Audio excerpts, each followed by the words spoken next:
Boa tarde a todos. Com muita alegria que a gente comparece até esta casa,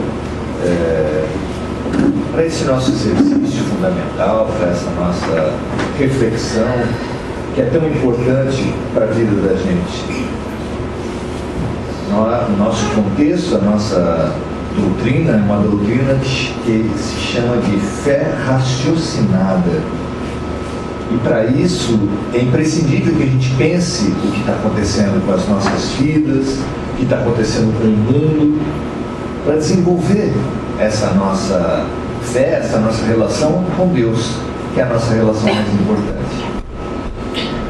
Hoje, abrindo ao acaso esse livro, Grãos de Mostarda, que veio através de nós, que tem 240 pensamentos curtos baseados no trabalho que a gente fez na internet, surgiu o tema da humildade, que é um tema fundamental para as nossas vidas. Conta-se que tinha uma escola que tinha uma classe que estava com problema, os alunos estavam com um certo problema de comportamento. Só uma classe e só uma escola. É raro isso acontecer, né? Vocês com algum esforço podem imaginar, né?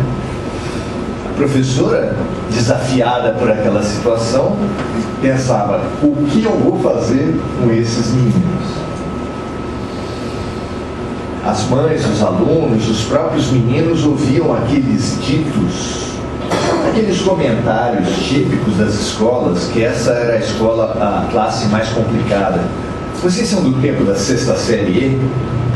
A A tinha o pessoal mais ou menos, né? A B, a C, as escolinhas maiores tinham a tal da sexta série E. Pelo riso geral, há muitos ex-alunos aqui. Pois é.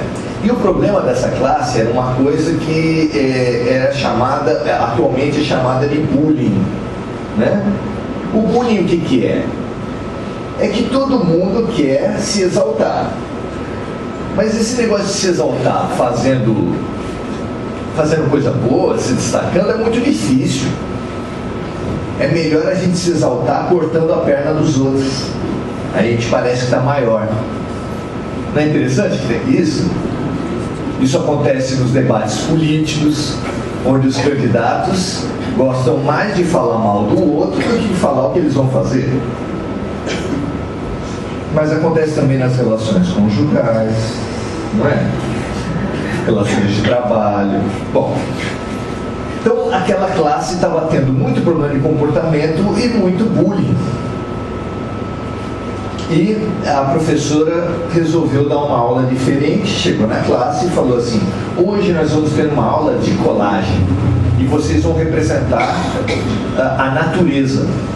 Separou a classe em 4 grupos, deu uma cartolina verde para um grupo, uma cartolina azul para outro grupo, natureza, né, cores sugestivas, deu uma tesoura para o terceiro grupo e uma cola para o quarto grupo e falou: façam.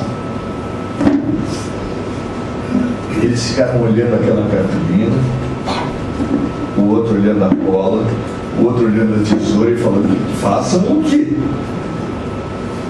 Como assim? Aí passou o tempo que estava proposto para a atividade, 10, 15 minutos. A professora chamou a turma toda e falou: bom, o que vocês fizeram? Daí eles: nada, professora, não dá para fazer nada com esse material. O que eu podia fazer com uma tesoura, com uma cola, com uma cartolina de uma cor só? Não dava para fazer nada. E a professora falou assim: e por que vocês não trocaram as coisas? Por que vocês não emprestaram o que vocês tinham? Aí eles falaram: podia.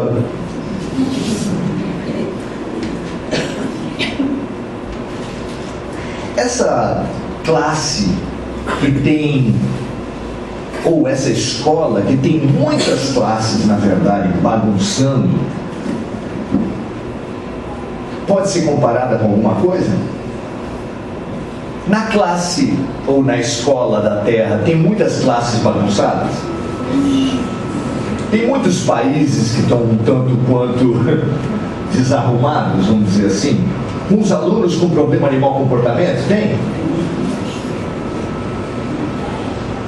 Mas esse hábito da escola de escolher uma classe para falar essa classe é a pior, também não tem a ver com a gente?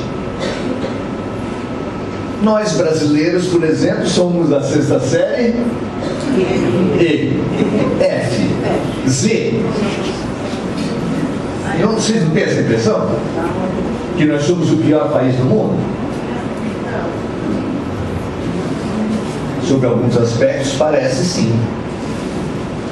E aí a gente vai ver na doutrina espírita e vai ver um livro chamado Brasil, Coração do Mundo, Pátria do Evangelho, falando que o Brasil está destinado a ser a referência moral para todo mundo nesse 3º milênio. Ninguém riu? Vocês acreditam que o Brasil vai ser a referência moral para o mundo nesse 3º milênio? Acreditam?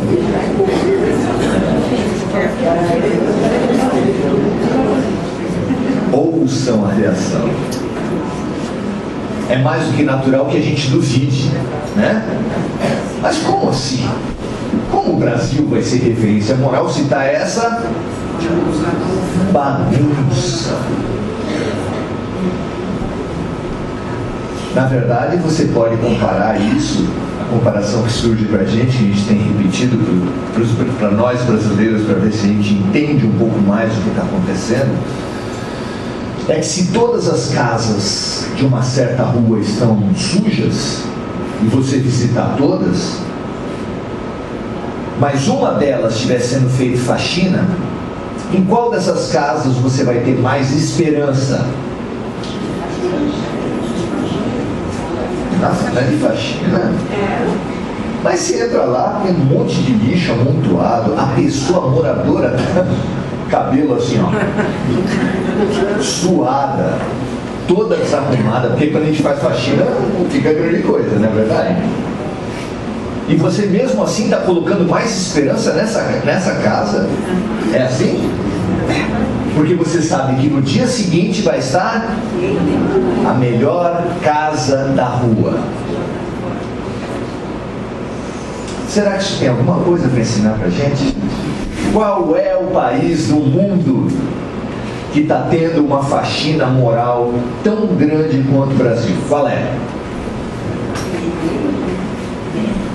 Qual? Somos nós.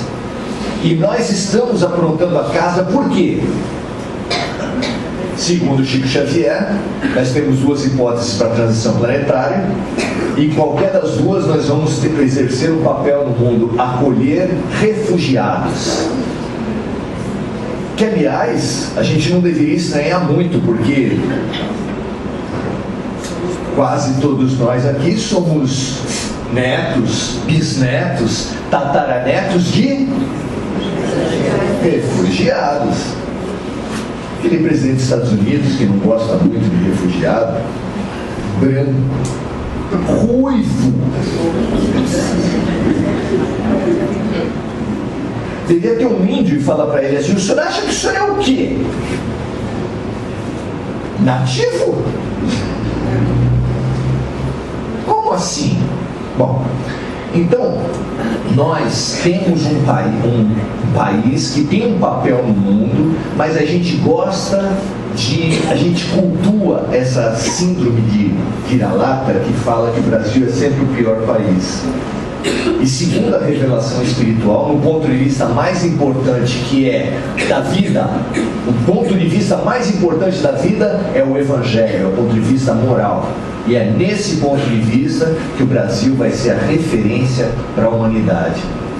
Quando você sabe um pouquinho da atividade de Valdo Pereira Franco, ele já esteve nos 5 continentes, em dezenas de países, você talvez comece a acreditar um pouquinho mais nesse livro psicografado por Chico Xavier, de autoria de Humberto de Campos, que eu recomendo para todos nós, para ajudar a digerir esse momento que a gente está vivendo. E que mais? Essa escola, esses alunos dessa classe, será que eles têm a ver conosco? Será que nós fazemos também das diferenças entre a gente motivo de humilhação do outro? Em quase todo lugar. Os condomínios, as casas, alguns são com carro do ano, outros são com carro mais humilde. A relação das pessoas no trabalho, na vizinhança, em todo lugar, ela sempre existe uma hierarquia, sempre se faz uma hierarquia onde se busca exaltar a si mesmo e humilhar o outro.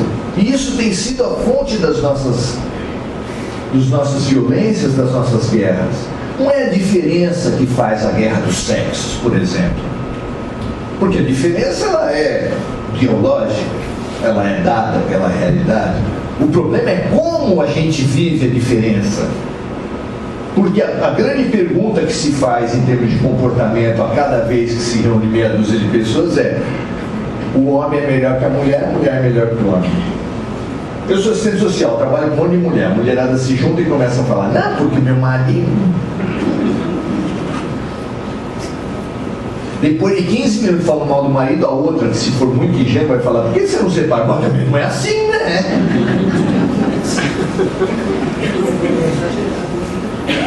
Mas a humarada, quando se junta, não é? Problema no trânsito, não é? Aquelas situações todas onde se busca colocar as coisas de mulher, sabe? Coisas de mulher como coisas de menor importância. Por quê? Será que para o homem valorizar as coisas dele, será que para a mulher valorizar as coisas dela, a gente precisa diminuir do outro? Será que para a gente falar bem do Japão, um país que tem tanto para ensinar para a gente, pela importância, pelo culto que eles têm aos antepassados, aqui os velhinhos estão cada vez com menos valor, não é? Será que a Alemanha, será que os Estados Unidos, que tem aquele sistema social, outro dia estava uma reportagem mostrando Berlim, é uma cidade que quase não tem congestionamento, porque o sistema público de transporte integrado. Será que eles têm alguma coisa para ensinar para a gente? Ficou na minha memória uma vez que na Copa do Mundo, japoneses, um grupo de japoneses foi assistir um jogo de futebol. Se comportaram como todo mundo, né? Aquela bagunça, etc. E aí, quando foram sair, um deles tirou um saco de lixo do bolso, cataram tudo e estavam saindo com o saco de lixo na mão. E aquilo chamou tanta atenção que o repórter foi entrevistar: escuta, de que se trata? O quê? Se trata do quê? Não, por que vocês estão aí saindo desse jeito? Mas que jeito? Não, com esse saco de lixo aí, ué. A gente entrou, sujou, catou e saiu.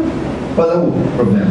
Eles até agora não devem estar entendendo por que fizeram a reportagem com eles. Escuta, para que isso?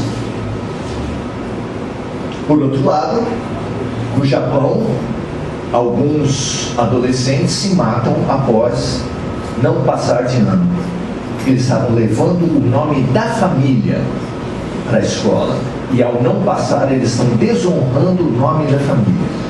No Brasil, quantos adolescentes já ouviram se mataram por não passar de ano? Vamos lá.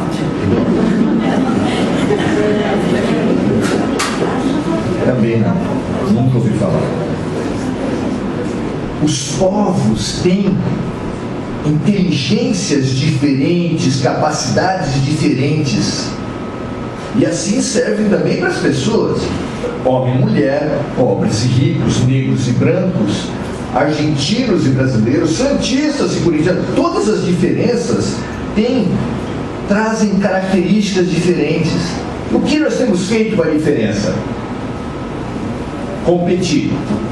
A gente quer que, mesmo com a nossa parte sendo muito pequenininha, a gente quer se destacar, a gente quer vencer, como os 4 grupos da professora da escola.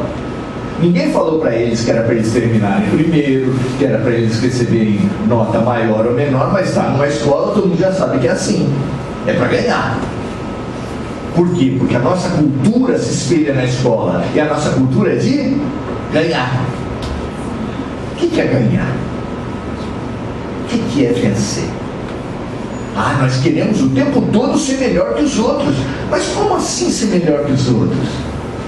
Porque tudo que a gente faz na vida de melhor exige cooperação. Até agora ainda não descobriram como fazer um filho sem as duas partes. Pode ser que ainda surja, mas por enquanto ainda não tem. Você vai fazer um edifício, junta 40 engenheiros e fala assim: vamos lá, vamos fazer esse edifício. Sabe o quê? Nada. 40 arquitetos, não sai nada. 40 azulejistas, também não sai nada. Encanadores, eletricistas, serventes. Precisa do quê? Da diversidade. A diversidade é a matriz da vida. Não tem nada mais interessante do que a diversidade. Se aqueles alunos tivessem trocado a tesoura, a cola e as cartolinas, teriam feito a tarefa.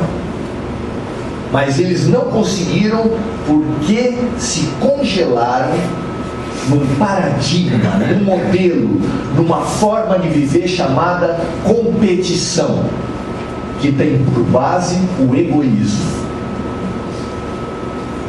Nós estamos aqui na Terra, somos 7 bilhões de alunos, que nessa trajetória entre egoísmo e amor, egoísmo e o amor do Cristo, vocês acham que a gente está mais para onde? Esse é o nosso problema. Esse é o problema da nossa vida, não só entre Trump e o presidente da Coreia do Norte, que ainda não sei falar o nome dele, mas entre homem e mulher, entre ricos e pobres, entre todos, tudo vira guerra. Tudo vira guerra no Brasil, no mundo, na humanidade. Porque a gente precisa, até a religião que deveria ser feita para todos seguirem a Deus, para todos seguirem ao fundamental, ela é motivo de guerra, ela já foi motivo de tortura, já se torturou em nome de Jesus, já se fez guerra em nome de Jesus, já se fez perseguição e assassinatos em massa, como na noite de São Bartolomeu, sobre os protestantes, e Martinho Lutero foi homenageado há poucos dias. Por que a gente faz de tudo isso? Tudo essa maneira de ver? Eu adoro, eu acho admirável alguns momentos da doutrina espírita, e um desses momentos chama-se Voltei. É sobre a assinatura espiritual do irmão Jacó. Mas a última encarnação do irmão Jacó não foi como o irmão Jacó. Ele assinou assim porque Chico Xavier estava tendo muito problema com psicografia de pessoas recentemente falecidas. Ele tinha sido processado pela família que queria os direitos autorais dos livros. Perdeu. Mas cada juiz vê de um jeito, então ele falou assim: vamos colocar irmão Jacó. Mas não era irmão Jacó, era Frederico Figner o nome dele. Frederico Figner foi um grande personagem de um certo período da história do Brasil. Talvez os mais, digamos, experientes lembrem-se do selo Odeon. Selo Odeon de disco, vocês lembram? Era de propriedade de Frederico Figner, o introdutor do disco de vinil no Brasil. Foi ele que trouxe. Um empresário que ganhou muito dinheiro e que fez muita caridade, ajudou muita gente materialmente com esse dinheiro. Foi adepto do Espiritismo e foi diretor da Federação Espírita Brasileira. E prometeu para os seus pares e falou assim: escuta, quando eu morrer, assim que eu puder, eu venho e vou falar para vocês como é que é lá em cima. E aí ele, quando pôde, fez o livro, e o nome do livro? Voltei, olha eu aqui. Profundamente decepcionado com o mundo espiritual. Profundamente decepcionado. Ele conta num determinado momento que ele estava aguardando um transporte coletivo para ir para uma colônia lá. Como está em André Luiz, no nosso lar, existe o sistema de transporte também para aqueles que não conseguem volitar, para aqueles que não usam ainda a mente para se transportar. E ali ele estava aguardando um grupo de pessoas, e até que chegou uma senhorinha, muito humilde, muito tranquila. Só que no peito dela, ele reparou, tinha uma leve luminosidade. Aí o que ele fez? Ele fez o que a gente faria também. Se você estivesse nessa situação e chegasse uma pessoa com uma leve luminosidade, o que você ia fazer?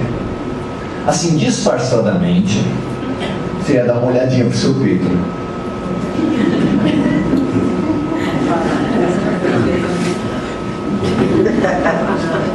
Ele, no caso, olhou e não encontrou nada.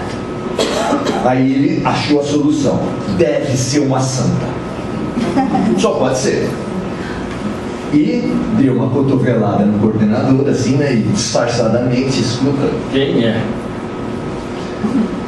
E descobriu que era uma professorinha primária de periferia, cujo nome nunca estampou jornais, livros, nunca foi destaque em sociedade nenhuma, ninguém nunca ia ouvir o nome dessa senhora na história, enquanto o dele estava registrado na história do Brasil. Não tem uma lição nisso, gente?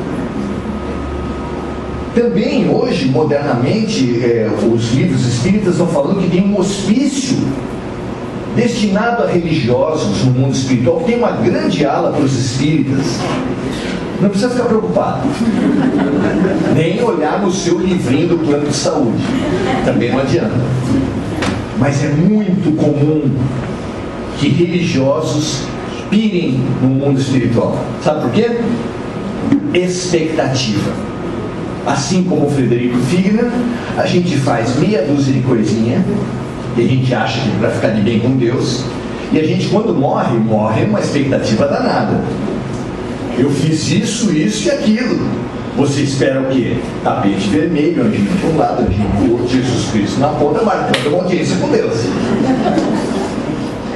Está cheio de presidentes de federativa lá no Hospital Esperança. Esse é o nome, viu? Já pode anotar. Cheio de espíritas, cheio de pessoas que falam assim: bom, mas eu fiz tanta coisa, 30 anos de sala de paz, no meu caso 10 anos fazendo palestra. Opa, né? Deve ser, seus problemas se acabaram. Mas não, infelizmente não é assim.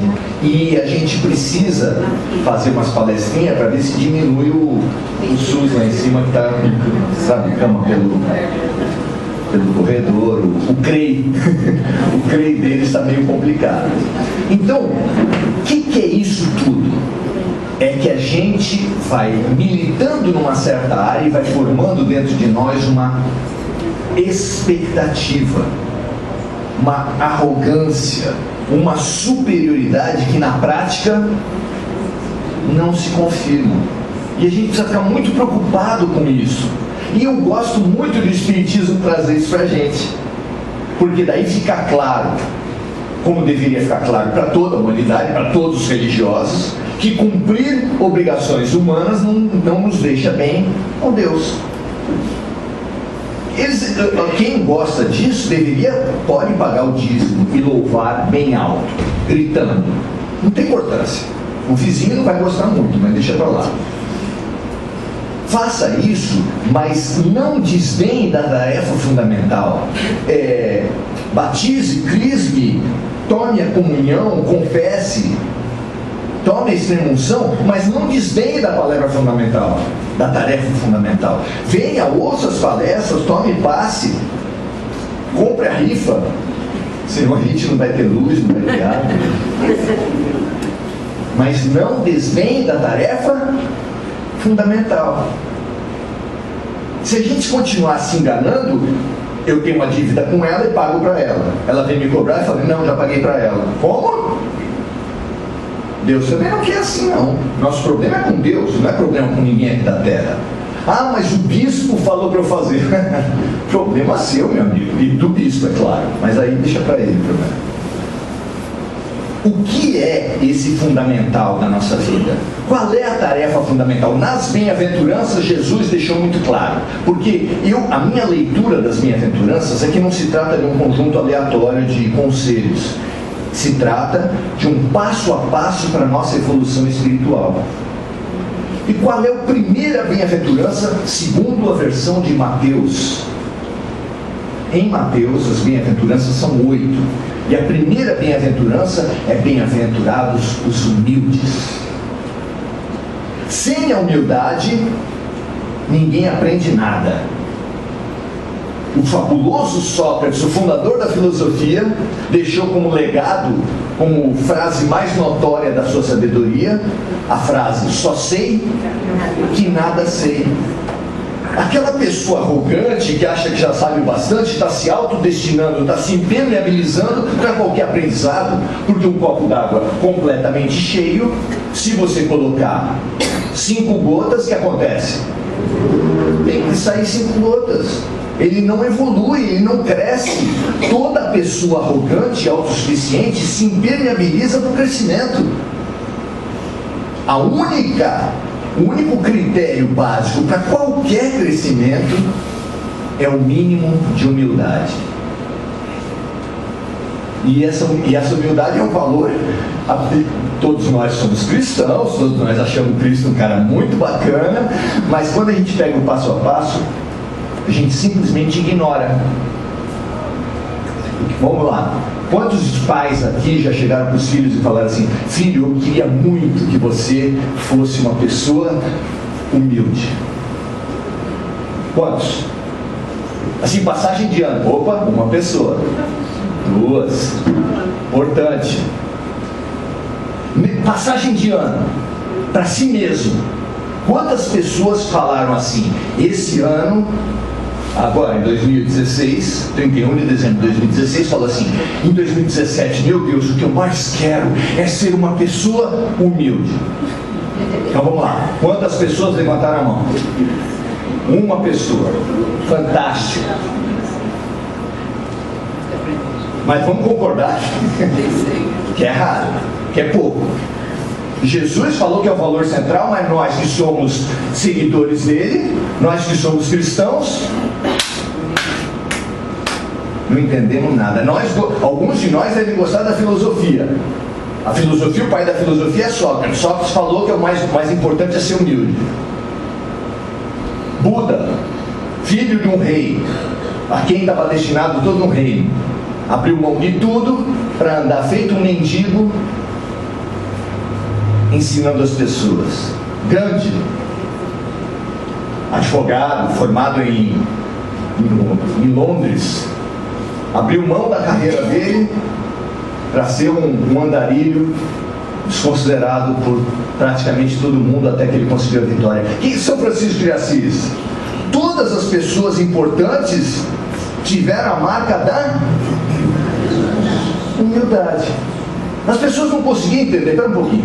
O maior vendedor de livros da história do Brasil, 40 milhões de livros vendidos, 400 títulos publicados até a sua morte, já está em 500.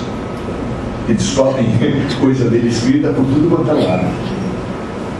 Ganhava um salário mínimo e deixou como patrimônio uma casa que ele conseguiu comprar e deixar para o seu filho adotivo. Dá para entender isso? Como é que pode, se ele tivesse retido R$1 de cada livrinho, ele teria um patrimônio de 40 milhões? E nada? Como é que pode? Por que será que em tantos exemplos no mesmo sentido, nós que somos admiradores de todos eles, não é? Não conseguimos. A gente gosta de ser seguidor que não segue. É uma nova categoria que tem. Não, eu sou seguidor de Jesus. Eu sou seguidor de Chico Xavier. Sou seguidor de Buda. Mas a parte de seguir mesmo assim é um dispenso. Deixa para ela.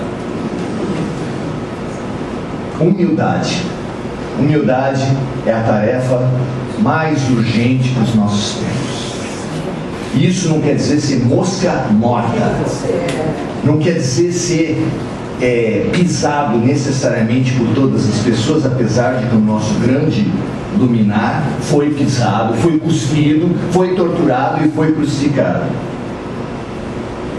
Nós precisamos redescobrir que se nós estamos paralisados no orgulho, na vaidade, no bullying, na violência, na competição até agora, é porque nós não conseguimos aprender que nós viemos para a Terra para trocar a nossa cola com a tesoura, com a cartolina, para trocar entre homens e mulheres, para trocar entre ricos e pobres, para compartilhar e cooperar.